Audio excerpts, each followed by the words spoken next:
And to kick us off, we have invited the former Minister of Finance in Norway, currently Director of Cicero Climate Research Center, Kristin Halvorsen. The stage is yours. Welcome.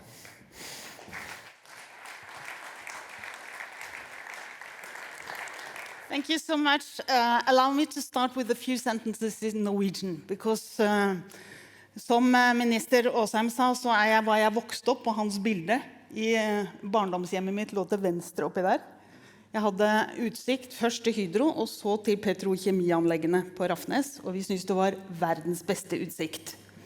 Men bare, la meg mindre om en ting, at den største hindringen, eller den største motstanden vi har hatt i forhold til å løse de problemene vi har nå, det ikke mangel på teknologi, det ikke mangel på areal, det mangel på folkelig aksept for de tiltakene som nødvendige. Og jeg har vært med på mange runder om monstermaster og ny fornybar utbygging. So I hope that we in the discussion afterwards can talk a bit more about public acceptance, because that is maybe our main challenge when it comes to doing the right things, both investing in renewables and also the necessary infrastructure. So, I have to stick to a manuscript. If I don't, it will take forever, and I have 10 minutes. So, let me just, most of you are familiar with Cicero. We are an interdisciplinary, independent climate research institute based in Oslo, but working, collaborating with colleagues all over the world, and we are also contributing to the IPCC process. And we, the EU's energy transition is also an area of expertise at Cicero. So, Repower EU is the European Commission's roadmap to make Europe independent from Russian fossil fuels way before 2030, in light of Russia's invasion of Ukraine. It was published in May this year, and since then, the Commission has put forward a number of detailed proposals, for example, new legislation to reduce gas consumption in member countries by 15%. The Repower EU plan sets out a series of measures to rapidly reduce dependence on Russian fossil fuels and fast forward the green transition, while increasing the resilience of the EU-wide energy system.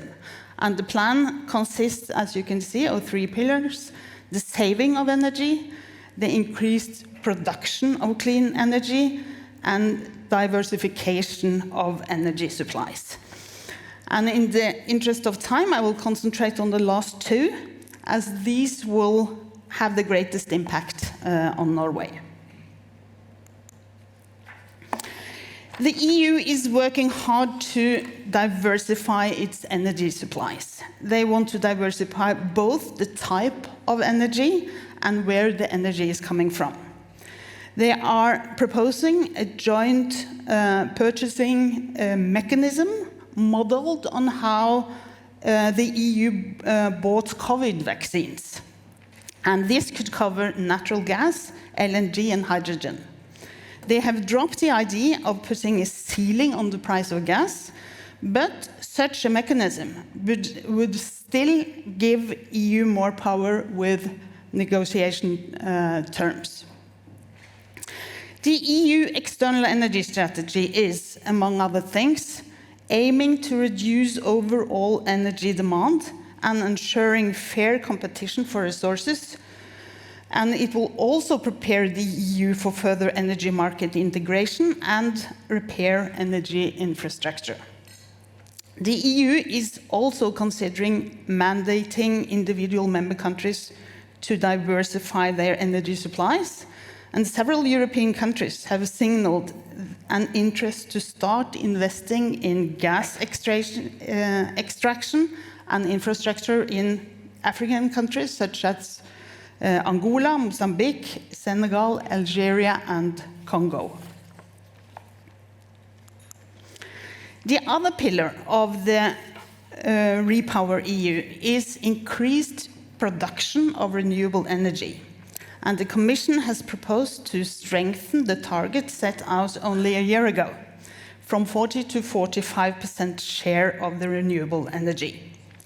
They wish to double the production of energy from solar in only 3 years and reach a total production of 600 gigawatts by 2030, enough to power almost every home in the entire EU. One measure to reach this ambitious target is a new European solar rooftop initiative. This introduces a solar mandate on most new public and commercial buildings by 2026, on most existing public and commercial buildings by 2027, and on all new residential buildings by 2029. The number of heat pumps will also be doubled. And one of the more controversial proposals is to declare all renewable energy, grid and storage projects as being of overriding public interest in the Renewable Energy Directive. And that means that member states will have to define go-to areas where permitting processes should be simplified and shortened to 1 year. I would like to mention a few words about hydrogen and how this can have implications for Norway. The EU is aiming to produce 10 million tons of renewable or green hydrogen, and they will import 10 million tons by 2030. It is interesting to note the emphasis on green as opposed to blue hydrogen in the plan.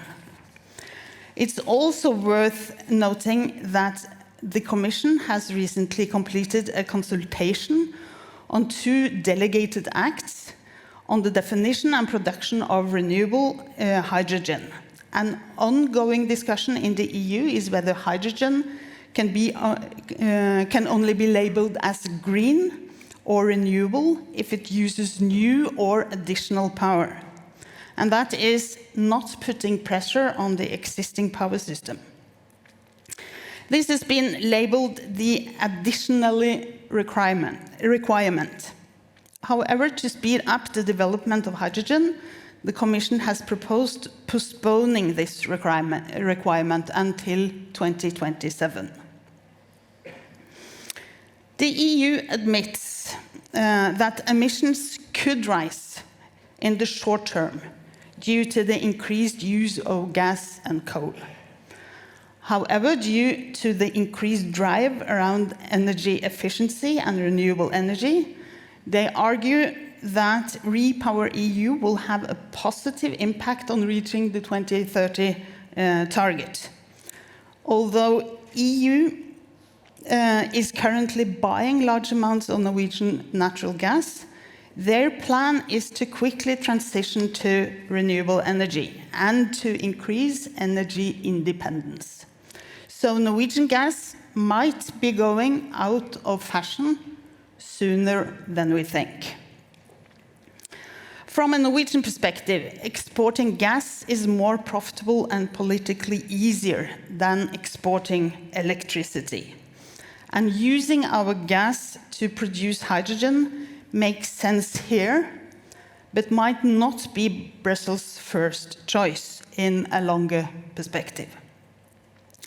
So are we making the right choices? Would we benefit from being slightly more attuned to customer needs?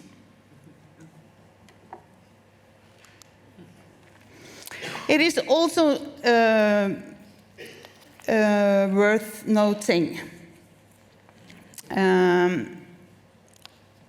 the almost unprecedented level of cooperation and solidarity in the EU now, in light of the war of Ukraine. Even countries such as Poland and Hungary, who are usually opposed to most climate and energy policy in the EU, are being supportive. So this has really, tightened the collaboration between the EU countries. The EU also seeks to enhance cooperation with other countries. In their EU external energy strategy, Norway is mentioned in relation to 3 areas: import of hydrogen, CCS, and developing value chains for raw materials. It's worth noting that batteries and offshore wind are not mentioned. On the topic of offshore wind, it is perhaps interesting to note the slight contrast in the solidarity and willingness to cooperate, with much of the debate in Norway being shaped by the unpopularity of energy exports. There is perhaps a slight contrast between what the EU wants to achieve in the Repower EU and their Fit for 55 plans on the one side, and the proposed Norwegian energy policy on the other. The EU has so far delivered relatively concrete and detailed plans that quickly moves policies in the desired direction, away from fossils and towards increased energy security. These plans are also coupled with fairly detailed financing plans, and often consultations and impact assessments too. So in contrast, the Norwegian addendum to the Energy White Paper is rather vague when it comes to describing how we will get from A to B. Another challenge is Norway's continued belief in the export of gas to the EU beyond the near future. And this could lead to wrong investment decisions and future losses. Thank you so much.